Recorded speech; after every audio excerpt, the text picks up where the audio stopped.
Karibu kwa mara nyingine tena katika kipindi Darubini ambacho kila wiki kinakupa fursa kutoa maoni na kuchambua baadhi ya matukio yanayotokea nchini DRC.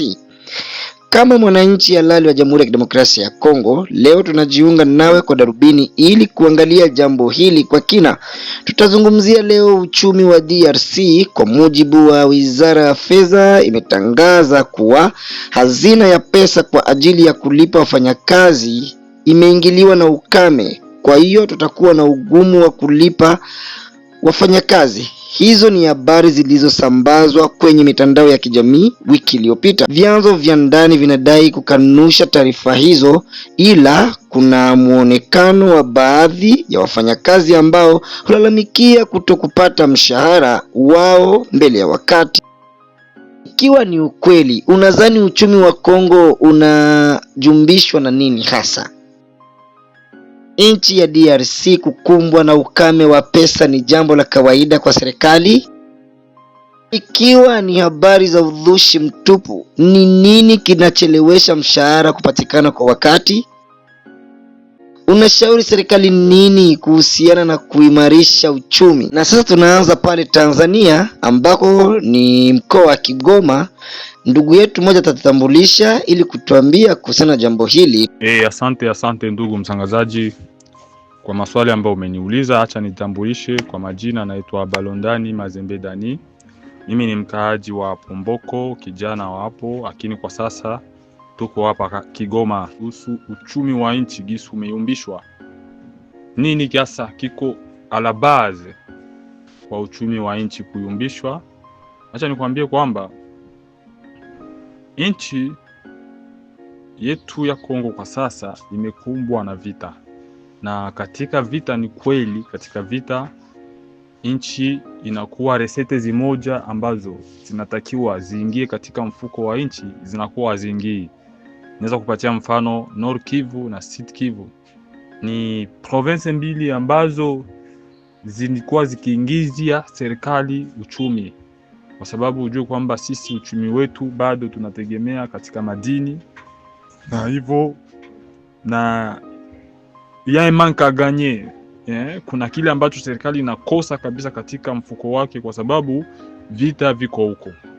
Lakini sababu ingine ndugu ni mauvaise gestion. Gestion ya nchi iko pabaya sana. Unasikia madetournement, watu wanaiba mamilion. Kwa sasa Mkongo ukiiba 1 million unakuwa kama vile inakuwa ni 10 million, 100 million, 200 million.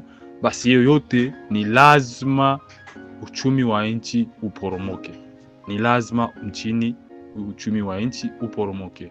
Ni kweli vita navyo vinasababisha, kwa sababu katika vita kuna zile dépenses ambazo zinafanyika zinapita procedure d'urgence, yani aziheshimu, kwa sababu serikali inapotoa pesa inatakiwa heshimu chaîne de dépenses, ipite kwa huyu nyingine leson pengine dakika umenipa ni ndogo.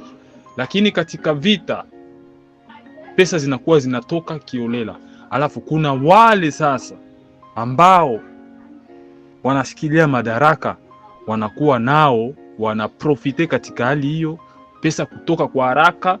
Kunahitajika par exemple bilioni 10 za dola, kumbe zinahitajika ni 2 au ni 3, kwa sababu pesa za vita au effort de guerre zinatokaka mwa ile procedure d'urgence, haitaheshimu kanuni ya dépense ya leta. Hiyo ni kitu cha kwanza ambayo kinasababisha kweli uchumi wa nchi unaporomoka. Asante sana kwa hilo swali. Umeuliza swali la pili ndugu mtangazaji, umesema kwamba kukumbwa na ukame wa pesa ni jambo la kawaida kwa serikali. Ni kweli, naweza sema ni kweli. Kuna wakati kipindi serikali inapitia kipindi kigumu, lakini acha niseme kwamba kuna utofauti kidogo.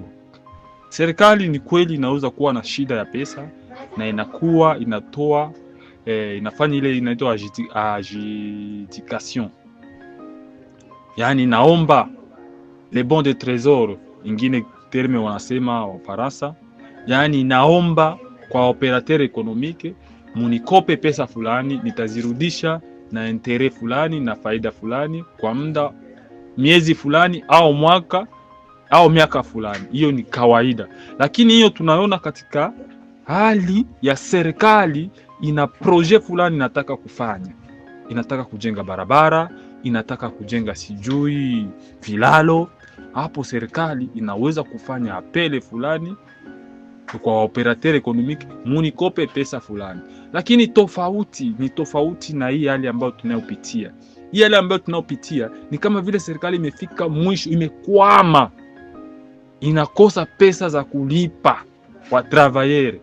Inafanya sasa, inaomba sasa msaada kwa watu, kwa operateur economique, wale ambao wanaweza kukopa zile pesa 70 millions de dollars, ili angalie kama inaweza kujibu mahitaji ya wafanyakazi. Hapo sasa ndio kuna utofauti sana.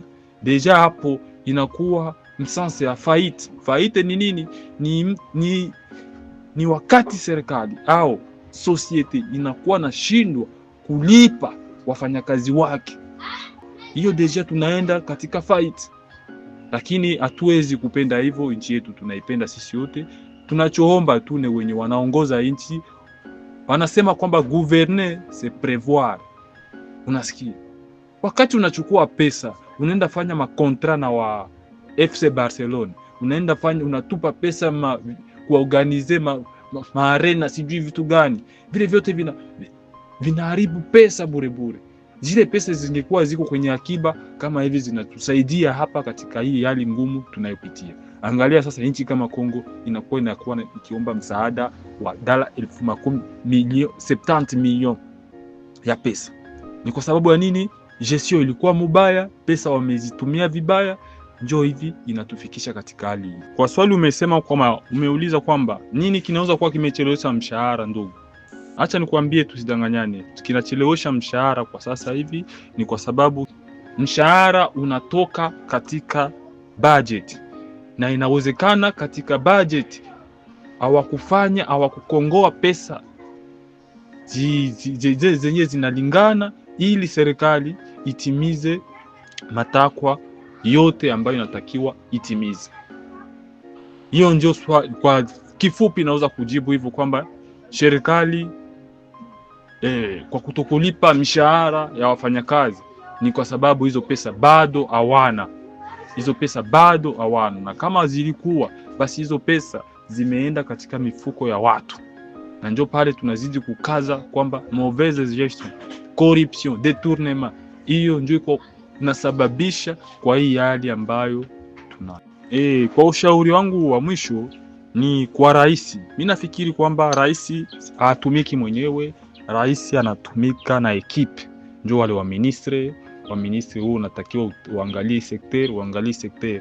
Inawezekana yeye wale watu ambao wanamuakompanye katika hii muula wake pengine sio watu wazuri, na ndio maana katika siasa kuna ile wanaita casting, yaani ukipewa madaraka unatakiwa uchague ni wanani wanaostahili ili mimi nitumike nao, ili madaraka yangu yaonekane kweli nimetumikia raia.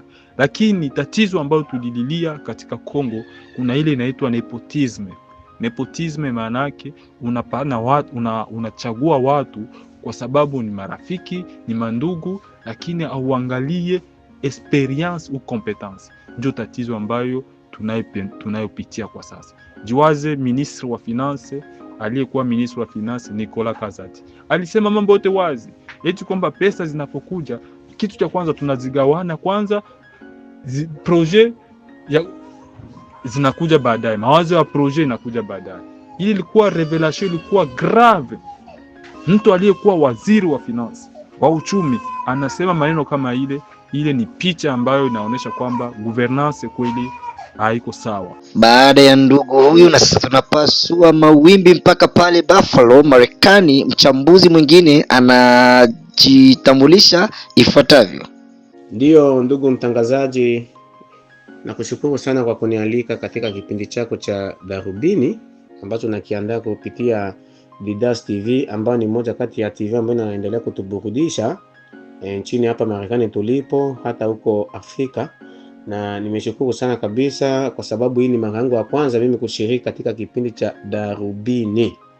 Na labda kwa wale wasionifahamia, Mimi langu jina naitwa Omari Binduku, kwa ufupi ni OB. Mimi ni moja kati ya vijana wanaharakati na wazalendo ambao ni wa Kongo halali, ambao wanaendelea pamoja na kuwa ugenini, lakini tunaendelea kupigania Kongo hata kwa kuongea. Tunatumaini kwamba pale Marekani hali ni sawa, lakini vile kwa maswali nadhani unayasikia moja kwa moja, unaweza kutujibu kwa maoni yako ambayo unaweza kuyaleta kwa ajili ya wadau wa Didas TV kusikiliza. Katika utangulizi wako uliongelea kuhusiana masuala ya uchumi ambao unaendelea kuzoa katika nchi ya kidemokrasia ya Kongo. Bila kupoteza muda wangu, kwanza mimi nitaingia mara moja katika swali lako la kwanza. Na katika swali la kwanza litaingiliana vile katika utangulizi, kwa sababu katika utangulizi imesemekana kwamba Wizara ya Fedha imetangaza kwamba uchumi wa Jamhuri ya Kidemokrasia ya Kongo umezorora kabisa, lakini baadaye inasemekana kwamba ni taarifa kama vile zimekuja kwenye mitandao ya kijamii. Na kweli katika mitandao ya kijamii kuna taarifa nyingi ambazo watu wanaweza wakaziunda, hasa katika ulimwengu wa kiteknolojia. Wanaweza wakaunda taarifa na wakazitoa ili labda serikali ambayo inaongoza kwenye nchi ya Kongo kwa sasa, labda ina wapinzani wale, wanaweza wakatumia mbinu 1, 2, 3 labda ya kutaka kuipotezea ule uhalali wake. Na kama kweli wizara hiyo ya fedha, ambaye ni waziri anayesimamia wizara hiyo ya fedha, itakuwa ni kwake umuhimu asimame, atoke nje, aje atangazie umma wa Kongomani kwamba kweli uchumi kwa sasa unayumbishwa na unasababishwa na 1, 2, 3, kwa sababu hatutoendelea kufuatilia taarifa za mitandaoni tu. Taarifa za mitandaoni zinaleta taharuki nyingi. Tuna mifano nyingi tu. Hapo nyuma tumesikia Kagame kafariki, lakini Kagame kwa sasa yupo. Wakina Nangaa wamesajikwa kupitia mitandao, wakina Kabila wamefariki kupitia mitandao. Kwa hiyo kama ni taarifa ambazo zinaweza zikasemekana kwa sababu labda ya mitandao tu, ni wajibu wa waziri anayejishughulisha na masuala ya fedha ajitokeze nje na aeleze watu uchumi wa Kongo unayumba na nini kisababishi dhahidi sana. Kwa maana hiyo, kwa sababu nchi ya Kongo tunajua kwa sasa iko katika kwenye hali ya sitofahamu kwa wale wasiofuatilia taarifa hizi. Kwenye mashariki ya Kongo kule, katika ile mikoa miwili ambayo ya Asaf na North Kivu, tunaona bado kwa sasa inamilikiwa iko chini ya uongozi wa wale ambao tunawaita ni wahasi, ambao inasemekana wanasapotiwa katika nchi jirani pale, nchi ya Rwanda, pamoja kwamba serikali ya Rwanda inaendelea kukanusha. Hiyo moja inaweza kuwa ni sababu kama uchumi unaweza ukayumba, kwa sababu ni serikali ipi katika ulimwengu wa sasa wa karne ya 21 ambao unaweza ukaendelea kuongoza nchi, rais ajite ni rais, lakini kuna mikoa yake ambayo iko chini ya uongozi wa wahasi.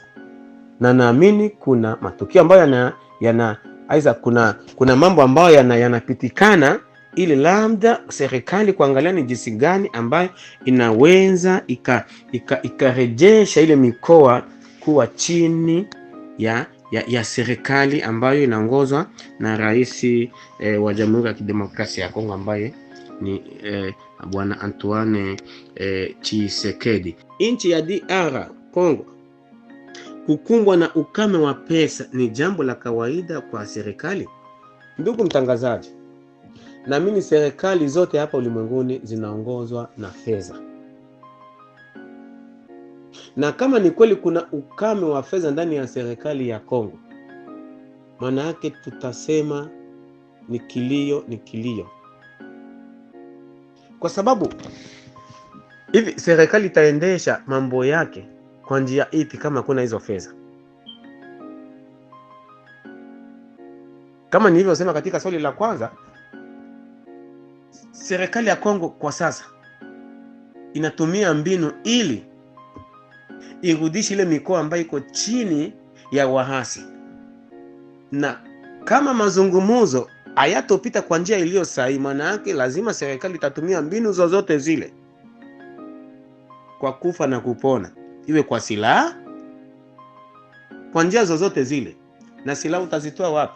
Afrika ni nchi chache ambazo zinatengeneza silaha, labda ni moja hizo mbili.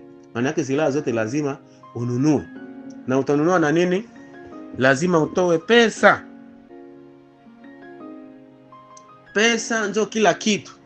Leo kuna nchi ambazo zinajipiga vifua mbele ni kwa sababu wana fedha. Leo kuna nchi ambazo zinaendelea kupiganisha hata wanajeshi ambao sio hata wa nchi yake kwa sababu ya kutumikisha tu pesa. Lazima pesa zionekane, na ni wajibu wa serikali ifanye mbinu zozote zile. Kama ni kukopa, lazima serikali ingie mikataba na nchi, kwa sababu hivi mimi siamini wafanyakazi wanahitaji fedha. Wafanyakazi katika taasisi zote, kuanzia ngazi ya rais mwenyewe, ni rais pamoja serikali za Afrika sana zinasemekana ni serikali za mafisadi, lakini kwa sisi ambao tunaishi katika hizi nchi za kimagharibi, sisi tunajua mshahara wa rais, tunajua seneta anapata pesa ngapi, tunajua mbunge anapata pesa ngapi. Sasa maana yake pesa ndio kila kitu. Sasa panapokuwa na ukosefu aidha na ukame wa fedha, maana yake itakuja kuzalisha mambo ambayo tunaita huo ufisadi, rushwa. Na kama tunavyojua nchi za Kiafrika ni nchi ambazo rushwa iko kwenye kiwango kikubwa. Mwanajeshi anapigana, yuko pale kwa kulinda nchi yake kwenye mipaka, lakini anahitaji haki yake. Kama ilivyo ada, mapolisi, waganga. Juzi hapa polikuwa katika nchi ya Kenya wanaojishughulisha na uendeshaji wa safari za anga waligoma. Kwa nini? Kwa sababu kulikuwa makubaliano ambayo hayakuenda sawa kati ya wale wafanyakazi na taasisi husika. Kuna watu walichelewesha safari zao kwa sababu ya kutokukubaliana. Maana kila kitu kinahitaji fedha. Serikali lazima ifanye jitihada, sababu sisi tumejua mwaka au bajeti ya fedha imepitishwa bungeni. Maana yake wamepitisha bajeti ya mwaka mzima, wanajua kama tutalipa 1, 2, 3. Kila mfanyakazi lazima apate haki yake. Sasa inakuwaje isikike mfano wamoja wanapata mishahara, wengine hawapati mishahara? Je, yule polisi anayelinda amani ya raia atalinda hiyo amani kwa weledi? Yule askari ambaye anachunga mipaka ili mtu mbaya asiingize mambo ya hovyo ndani ya nchi yake, kama apewe mshahara, je, unadhani atalinda kwa uweledi? Hakuna. Matokeo yake itakuwa ni rushwa tu. Labda ushauri wangu kwa serikali ya Mheshimiwa Rais Tshisekedi kwa ufupi kabisa, kama mzalendo na kama mwanaharakati, na haya tu natoa ni maoni yangu kama mimi, lazima kila wizara isimamie kazi yake kwa ufasaha. Wasichukuliwe taasisi zimoja kuwa kama ni taasisi muhimu kuliko taasisi zingine.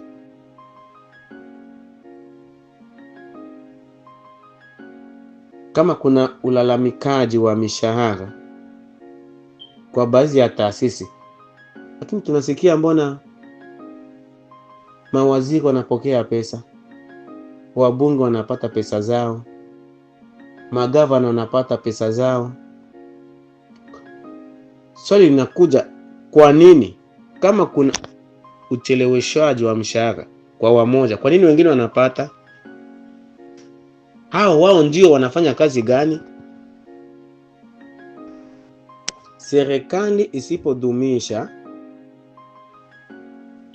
kutekeleza yale walioyakubaliana na wale wanaowatumikia kazi chini ya serikali hizo, hakuna serikali ambayo itapata amani.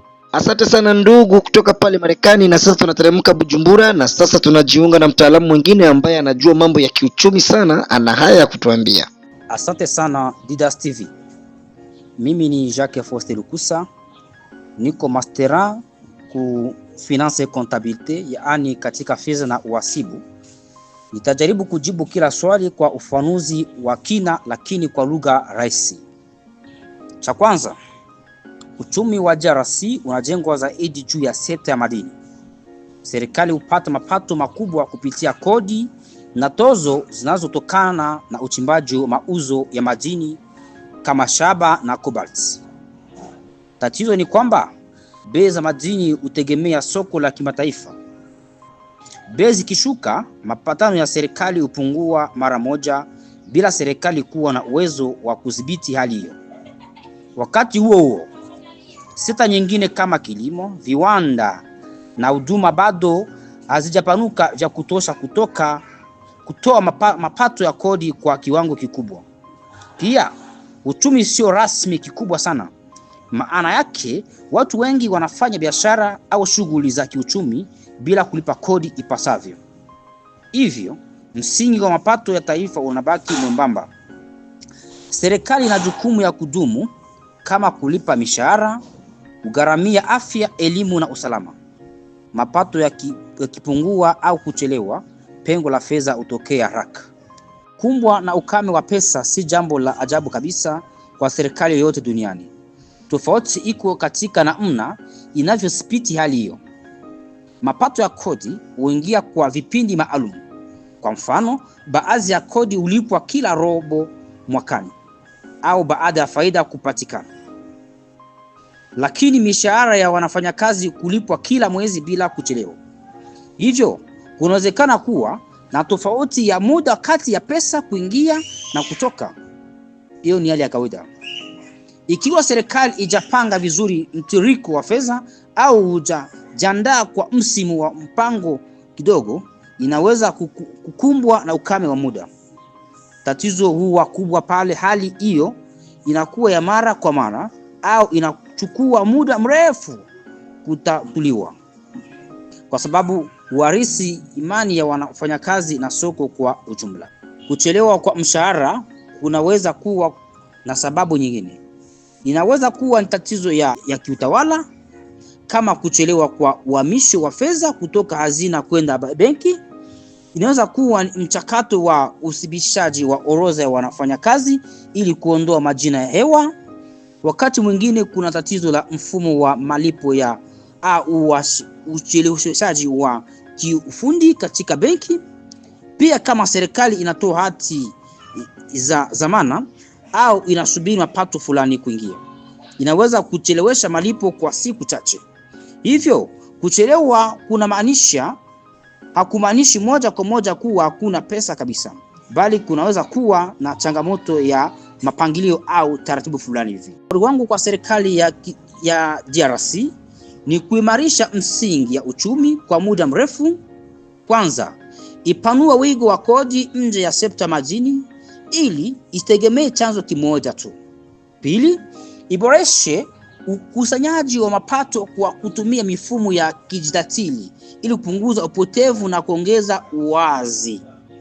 Hapa tunaongea ni teknolojia. Inabidi tutaona kama watu kulipa pesa kama hivi natoka fasi fulani hivi, pesa napata mkono kwa mtu mwingine kwenye mkono. Inabidi benki ziko kila fasi na teknolojia tumike kila fasi. Hapo serikali itapata pesa nyingi sana. Tatu, ipange matumizi kwa kipaumbele. Ihakikishe mishahara na huduma za msingi zinalindwa kwanza. 4, iwekeze katika sekta zinazozalisha mapato ya ndani katika kilimo, viwanda na nishati ili kuongeza uzalishaji wa taifa. Uchumi imara hujengwa kwa kuongeza uzalishaji. Nizamu ya matumizi na mipango ya muda mrefu ni kwa kutegemea si kwa kutegemea mikopo ya muda mfupi kila wakati. Kama ni hivyo, ina maana shida kila siku itakuwa na watu huo watakuwa wanalia kila siku. Ni Jack Faustin huyo ambaye yuko pale Bujumbura akituambia hivyo, na baada yake tunarudi tena Marekani akiwa Texas, anajieleza ifuatavyo. Kwa majina naitwa Lula Chanlongecha, ni kijana wa Kibembe nikiwa Marekani. Nashukuru na kwa kunijumuisha katika watu ambao watachangia mada hii ya uchumi wa Kongo, kwamba umeporomoka ama kuna tatizo la uchumi. Ndio maana mshahara wa wafanyakazi hawapokei kwa wakati. Sababu kubwa labda inaweza kuwa sababu serikali ya Kongo haiko stable. Serikali ya Kongo haiko stable, ina matatizo mengi sana, na yote wanaibeba kwa mpigo. Hiyo shida yote wanaibeba kwa mpigo. Serikali haitulii, wanakuwa huko wanatembea sana kila siku, masafari mingi, labda hivyo. Ndio tunasema kwamba labda hivyo ni sababu inaweza kuwa ni hawatulii, na wana migogoro mingi sana katika ofisi zao. Migogoro kwamba ya nchi, ya wasaliti, wanajeshi watapata pesa namna gani, walimu nini, vikao vingi, wapinzani wanawasumbua tufanye vikao, tukutanane tufanye madialogue, ya labda hivyo wanasumbua. Lakini kusema kweli kwamba uchumi wa Kongo sasa kushuka, Kongo ni nchi tajiri sana duniani, sitakubaliana na hilo. Kwamba serikali watulie kwanza, watulie, waache masafari zenye zina tija, sio za msingi. Wametembea sana, na wakati anatembea rais anaenda na minister wote, anasafiri na wanasheria sijui watu wangapi, tukutana anaenda msafara na watu 100. Sasa serikali haitulie, hawajatulia. Hivi unaweza kaambia tangia rais Tshisekedi akae madarakani ashakaa nyumbani kwa wiki 2 kuja Kinshasa? Sidhani. Najua nchi zote za Afrika ashazitembelee, sio Rwanda. Nchi zote za Ulaya ashazitembelee, za huko Marekani zote ashatembelea, za Asia ashatembelea. Sasa unaona watatuliaje? Hiyo serikali itatuliaje? Akae kwanza chini, acha tembea sana, atulize watu, watulize department zingine zitulie, wafanye kazi, wajikonsantre kwanza kwa nchi, ndani ya nchi na wananchi wao. Wananchi wanalia sana kwa sababu hiyo vita vya Est vimesumbua sana, kila siku vinasumbua hiyo vita. Sasa atulie sasa, tembea sana, kila nchi asafika, na kia mwisho wako anapita kuna anapita anaangalia na anaenda kagua briske, anagundua nini chanzo mashida ya maofisi kule, kuna mineria anaenda kila fasi anafika, lakini yeye atembea kaenda kuangalia na hizo department zinafanya nini, haenda kaangalia hizo na miradi ya serikali inatoa nini, wanapokea aje, wanafanya kazi namna gani, haendaki. Hiko busy tu kuleta amani, iko busy kuna nini, diplomasi, iko busy na kusafiri. Hapana, diplomasi kama imeshindwa, kama kushinda imeshindwa, tunaendelea. Walikuwa wanafanya wakasema kwamba watasitisha mapigano le 18, lakini mpaka hivi vita inaendelea, wanapigana. Yani inaonekana kwamba hawa jamaa kutoka mpaka kuna nini kumtuto tu. Unasikia tena Rwanda imetoa wanajeshi kila siku na inaongeza, haikate tamaa. Na waje waamue tu mara moja wapigane tu basi. Asante sana.